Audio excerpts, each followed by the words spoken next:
Olá, irmãos, bom dia, graça e paz. Sejam todos muito bem-vindos a esse pedacinho de lugar aqui. Eu gostaria de comentar um pouco sobre as controvérsias que estão se desenrolando aí após as afirmações do André Valadão e as respostas que têm sido oferecidas por parte dos líderes adventistas. Em primeiro lugar, deixar bem claro que não tem intenção em ofender a nenhuma pessoa em particular. Tá? A minha crítica é inteiramente voltada à instituição, seus idealizadores e defensores ardorosos, mas não a aquele membro sincero que na sua simplicidade tem tentado servir ao Senhor com o entendimento que tem, penso eu, e que de repente o Senhor ainda abrirá os olhos, ou muitos que mesmo dentro da instituição não pactuam sinceramente de tudo que é ensinado nesse local.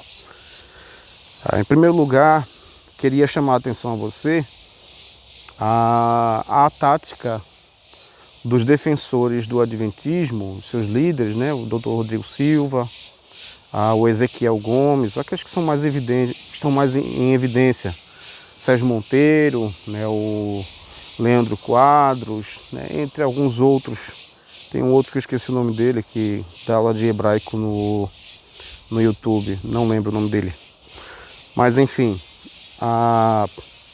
eu tenho percebido que a tática desse pessoal é tentar colocar as igrejas ortodoxas umas com as outras.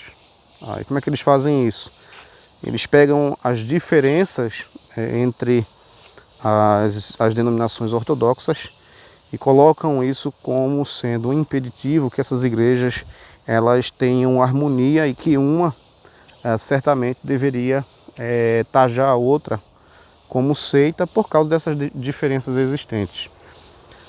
A falácia aqui é que essas diferenças existentes entre as igrejas ortodoxas, elas não são de um valor essencial. Elas são aquilo que nós chamamos de doutrinas periféricas, né? Ou aspectos periféricos de crença que nós temos individual. E essas doutrinas, elas não têm importância, nós entendemos, à salvação. A salvação, existe um núcleo doutrinário que deve ser crido e defendido por todas as igrejas que se consideram ou que afirmam pela Escritura serem ortodoxas, serem igrejas sérias cristãs, e que essas doutrinas sim, elas importam em salvação eterna. Então, são doutrinas que são negligenciadas, são traídas pelas seitas. Tá?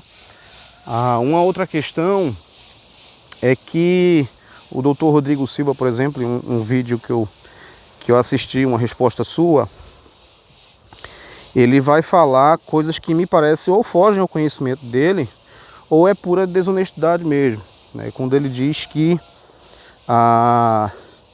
fazendo alusão à doutrina da predestinação, e ele diz, olha, os arminianos, os pentecostais, eles não creem na doutrina da predestinação. E os presbiterianos existem. Então, qual é o crivo que deve ser usado para que uma ou outra seja taxada como seita? E aí é onde está a grande questão. A doutrina da predestinação, ela é uma doutrina periférica.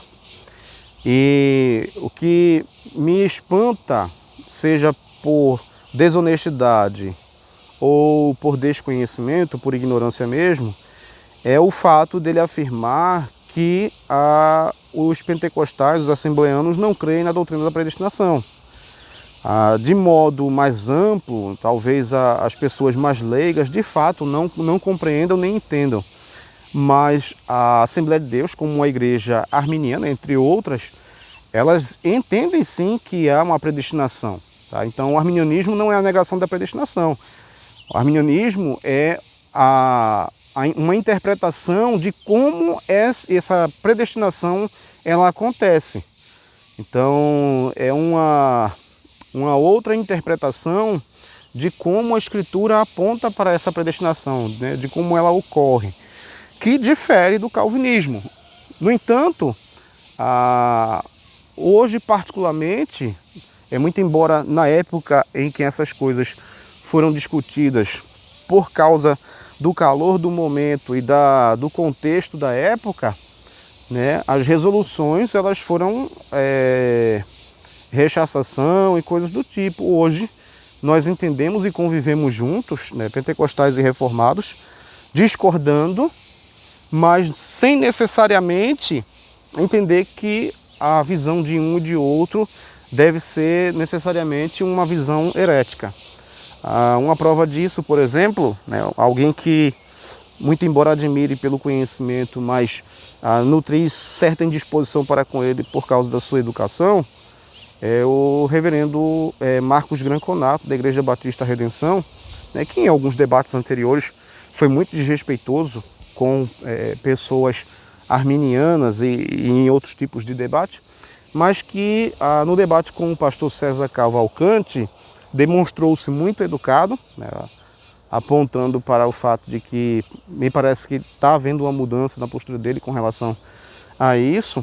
E ele mesmo falou em alto e bom tom que os arminianos são nossos irmãos e que não necessariamente nós devemos encarar o arminianismo como uma heresia, tá bom? Então, é uma forma diferente, uma interpretação diferente, mas o arminiano ele não descrê da doutrina da predestinação. Tá bom? Então, o doutor Rodrigo Silva, ele se equivocou, né, ao falar esse tipo de coisa, e entre outros equívocos.